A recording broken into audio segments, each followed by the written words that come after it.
chacune et chacun, je serai à votre service avec humilité et détermination.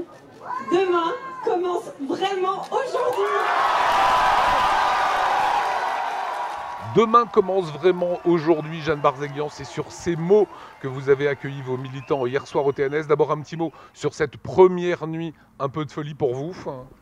Oui, évidemment, une nuit courte, avec beaucoup d'émotions, beaucoup de joie. Et aussi un immense espoir qui s'ouvre à Strasbourg avec cette aspiration à un changement profond de notre belle ville. C'était une campagne compliquée, difficile. Tout le monde dit que vous vous étiez préparé, tant sur le plan de l'alimentation que du sport, que des pauses pour avoir un petit peu de recul là-dessus. Comment vous voyez, comment vous interprétez aujourd'hui cette large victoire ? Alors je pense que la victoire à Strasbourg, c'est la victoire d'une aspiration forte de notre société autour des enjeux d'écologie, autour aussi d'un renouvellement des visages, des pratiques démocratiques et aussi une aspiration à plus de justice sociale. Donc on le voit bien à travers aussi ce qui se passe dans d'autres grandes villes françaises. On voit en fait ce mouvement de fond qui irrigue l'ensemble de la société. Et puis à Strasbourg, on a cherché à faire une campagne différente, qui sorte des formats classiques, qui soit davantage dans la proximité, dans la joie, dans la créativité, dans l'accessibilité de tout un chacun, en renouvelant les visages et aussi avec une équipe très diverse et qui incarne ce renouvellement. On a entendu hier partout sur les plateaux de télévision cette participation qui était extrêmement basse. Est-ce que vous craignez qu'on vous la reproche un jour en disant voilà, il y avait finalement 75% des gens qui n'ont pas voté ? Moi, je regrette évidemment vivement cette très forte abstention, mais elle doit nous interpeller et c'est bien pour cela que le projet que je porte met la démocratie locale, la participation citoyenne au cœur. C'est bien parce que depuis maintenant de nombreuses années, on voit bien une désaffection, un désintérêt, voire parfois une forte déception des habitantes et des habitants vis-à-vis de leurs responsables politiques. C'est bien qu'il y a un problème que j'entends prendre à bras-le-corps avec humilité. L'écologie en fait quasiment la première force à gauche aujourd'hui en France. On le voit sur les grandes villes qui sont passées à gauche. Aujourd'hui, nous sommes à la mairie de Strasbourg. Quand est-ce que vous allez prendre vos fonctions ?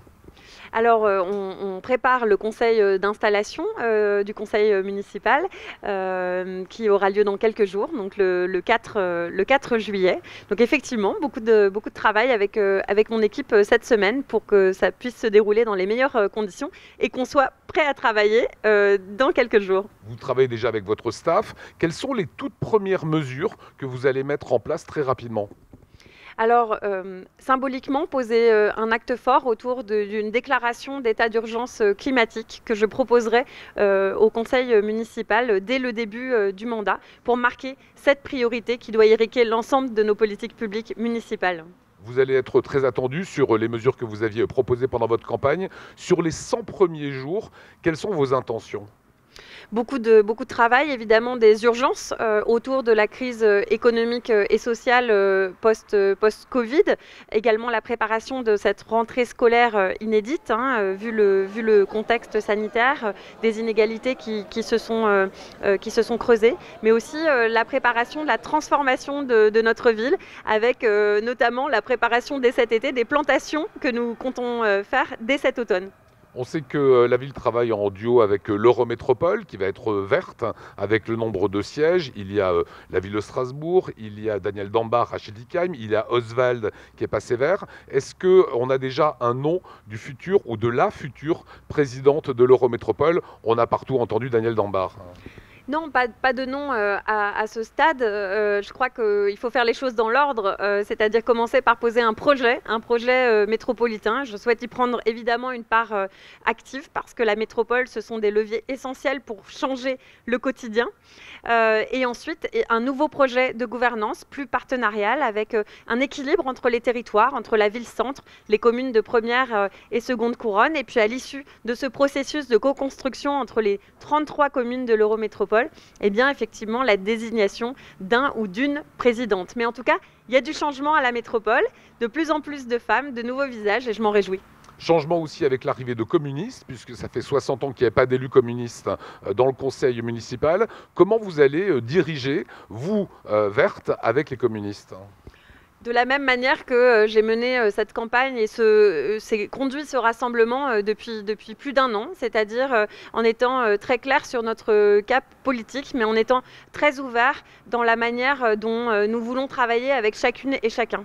Et aujourd'hui, je tiens à dire que, ayant conscience que de nombreuses Strasbourgeoises et Strasbourgeois ne se sont pas déplacés pour aller voter ou ont voté pour une autre liste, eh bien, je souhaite réaffirmer que je travaillerai dans le respect et le dialogue avec chacune et chacun d'entre eux. C'est votre premier mandat à la tête, Madame la maire de Strasbourg. C'est donc un moment important. Est-ce que ça vous donne plus de liberté, finalement, d'être presque une inconnue, entre guillemets, en politique et d'arriver aujourd'hui aux plus hautes fonctions ? Dans cette campagne, on n'a pas hésité à sortir un peu des sentiers battus, à casser des codes. Ça a parfois un peu étonné, on a même pu être un peu raillé. Et finalement, on se rend compte que ça correspondait justement à cette aspiration au changement et au renouvellement.